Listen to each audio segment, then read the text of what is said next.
जय श्री राम। आप सभी का जीवन मंगलमय हो। आप सभी महान भावों का वंदन, अभिनंदन एवं स्वागत है। इस युग परिवर्तन के समय में भारत की संस्कार, संस्कृति, सनातन धर्म को अपनाएं।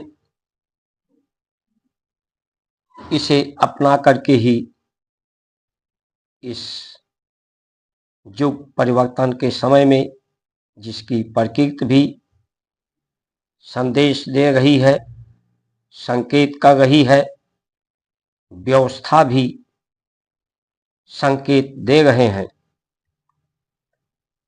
तो अपने को सुरक्षित संरक्षित रखिए, अपने जीवन को सफल बनाएं। अधिक से अधिक subscribe, like, share, follow, comment करके अपना सुझाव, अपना अनुभव बताने की कृपा करें। हमारे ऋषियों ने जो सूत्र, सिद्धांत, दृष्टांत दिया है, उपदेश, आदेश, निर्देश, मार्गदर्शन, पथ प्रदर्शन किया है, जो नेत उसकी भूल भूल प्रशंसा की जाए, उस के अनुसार आचरण, उसी के अनुसार नीतियां,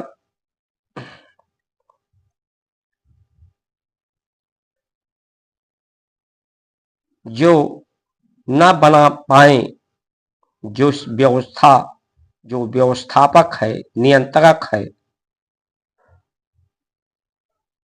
इसके अनुसार मार्ग प्रशस्त न कर पावे, वो व्यवस्था ही सदैव के लिए दोषी मानी गई है और उस व्यवस्था के विरोध में ही सदैव, चाहे युद्ध हो, चाहे आंदोलन हो, हुआ है। किसी व्यक्ति को इसका समस्या को पैदा करने में जिम्मेदार नहीं ठहराया गया है, किसी जात पात, धर्म, मजहब, पंथ या किसी देश वालों को, क्योंकि ये समस्या जो है, समस्या एक से अनेक होने पर, जो प्रकृति ने जो संसार की, जगत की उत्पत्ति की है, एक से अनेक होने पर विरोधाभास होता है, एक दूसरे में विरोध होता है, अपने को अनेक समझने में।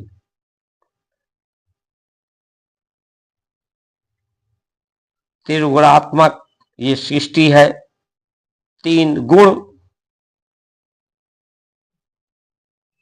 में विविधताएं हैं, जो विरोधाभास का कारण है। तीन अवस्था है,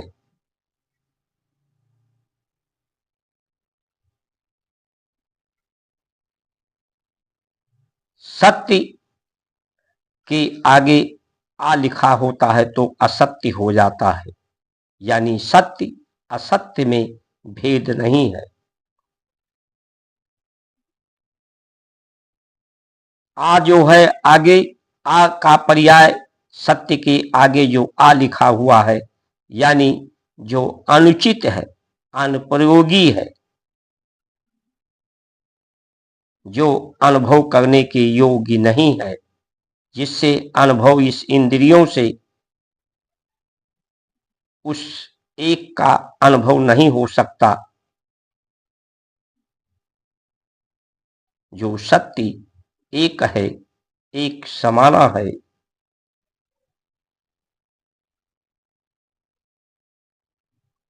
तो ये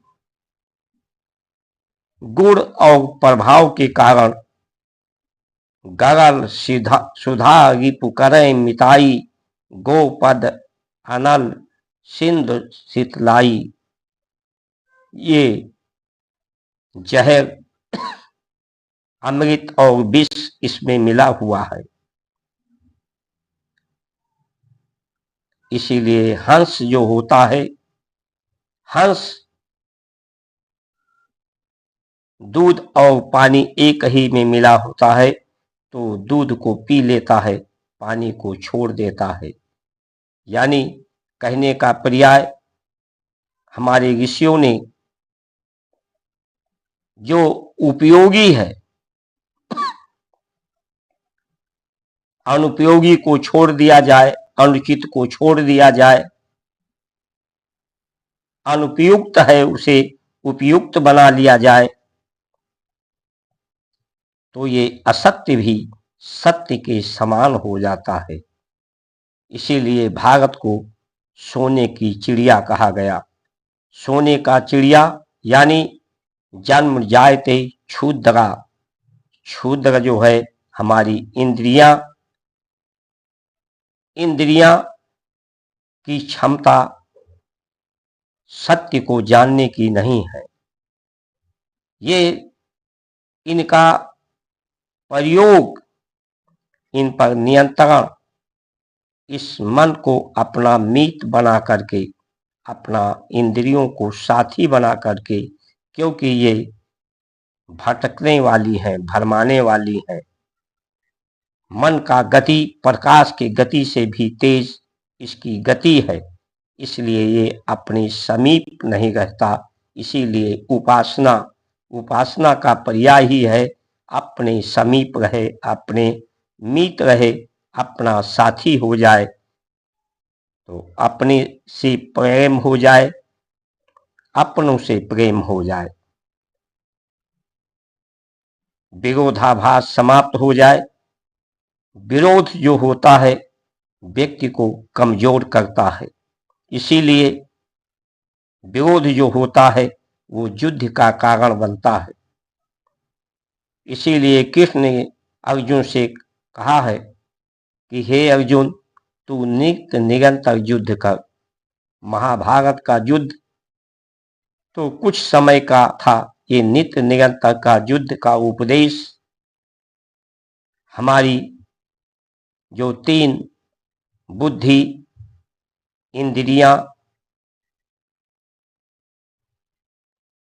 और मन, इन तीनों में, तीनों विरोधाभास, अनेक विविधताओं में गति होने के कारण इनमें विरोधाभास है, इनमें युद्ध होता है। हर व्यक्ति सही गलत का अनुभव करता है। उसे मालूम है शराब पीना हानिकारक है, लिखा भी होता है, लेकिन वो क्यों पीता है?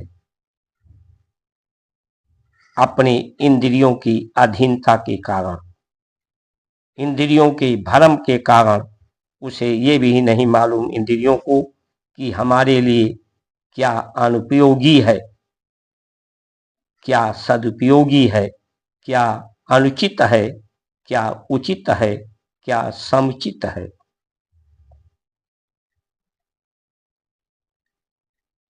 हर व्यक्ति पाप करता है, पुण्य करता है, तो उसे अनुभव होता है कि ये कर्म न करने योग्य है, नकारने योग्य ये कर्म है, लेकिन तब भी वो करता है। उसकी विवशता होती है, इंद्रियों की अधीनता होती है, इंद्रियों के गुलामी के कारण ऐसा होता है। तो इसी को ऋषियों ने इस व्यवस्था को ही जिम्मेदार माना है और इसे सदुपयोगी बनाया है।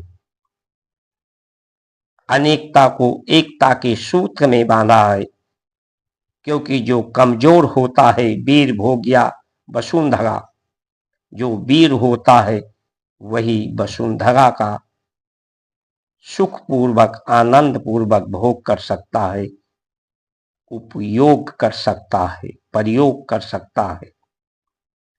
जो कमजोर होता है, सामर्थ्यहीन होता है, जिसमें दोष होता है, वही सामर्थ्यहीन होता है। समर्थ को नहीं कोई दोष गोसाई। असमर्थ, आसक्त, सामर्थ्यहीन व्यक्ति को बीमारी भी दबाती है, परेशान करती है, बीमारी पैदा करती है। शत्रु भी उसे जीने नहीं देते। ये बीमारी सबसे बड़ी शत्रु है, उसे जीने नहीं देती। संसार के लोग उसे जीने नहीं देते, जो सामर्थ्यहीन हो जाता है। इसी तरह से जो अशांति है, अशांति में भी शांति है, उसमें आ शब्द आगे से निकाल दिया जाए, यानी अनुचित, अनुपयोगी, तो वो शांति प्रदान हो जाए। सामंजस्य में भी आगे आ लिखा होता है तो असामंजस्य हो जाता है, यानी इसमें से भी आ को निकाल दिया जाए। अनुपयोगी, अनुपयुक्त, तो ये सब में सामंजस्य हो जाए। तो ऋषियों ने हमारे इस सृष्टि जगत के उत्पत्ति, जो त्रिगुणात्मक है, तीन स्वर है, चंद्र नाड़ी, सूर्य नाड़ी और सुषुम्ना, इनका प्रयोग वात पित्त कफ तीनों का सम रहना, सत्य रज तम, सत्य का प्रभाव स्वभाव में स्थित हो जाना। जो सत्य स्वभाव सभी का है, इच्छा एक है सभी का, और रज और तम को प्रभावहीन कर देना, इसे, इसके गुण को न्यून कर देना, शून्य कर देना, ये दुख देने वाली है।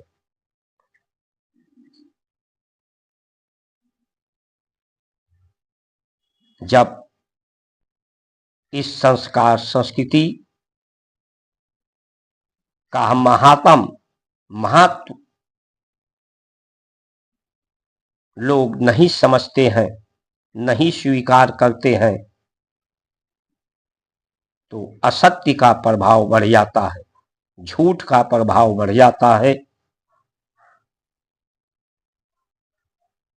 और पाप बढ़ने लगता है, संताप बढ़ने लगता है, शोक रोग बढ़ने लगता है।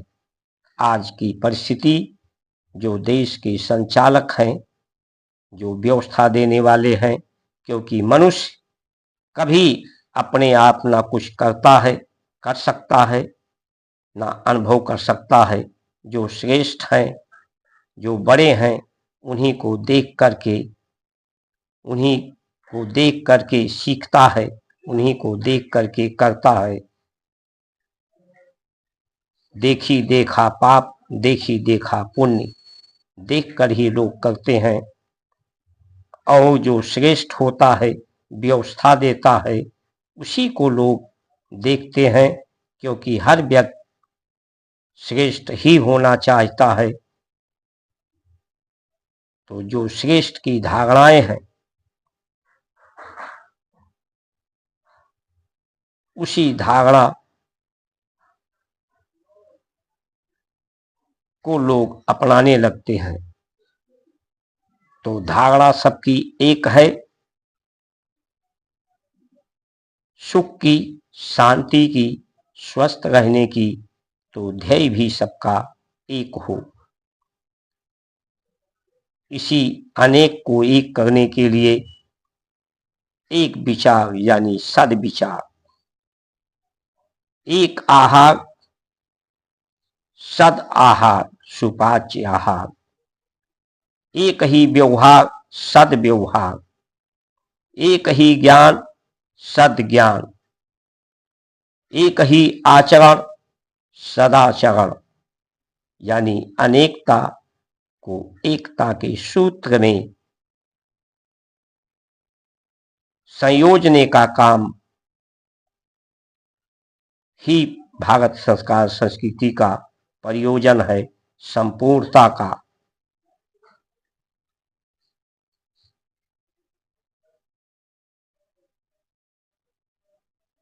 आज की परिस्थिति में जो आपके लिए अनुचित है, अनुपयोगी है, वही आपको दर्शाया जाता है, वही आपको बताया जाता है। इसीलिए जब ऐसी व्यवस्थाएं बढ़ जाती हैं तो व्यवस्था में संतुलन के लिए परखे परमात्मा युग का परिवर्तन करते हैं और आज का जो परिस्थितियां हैं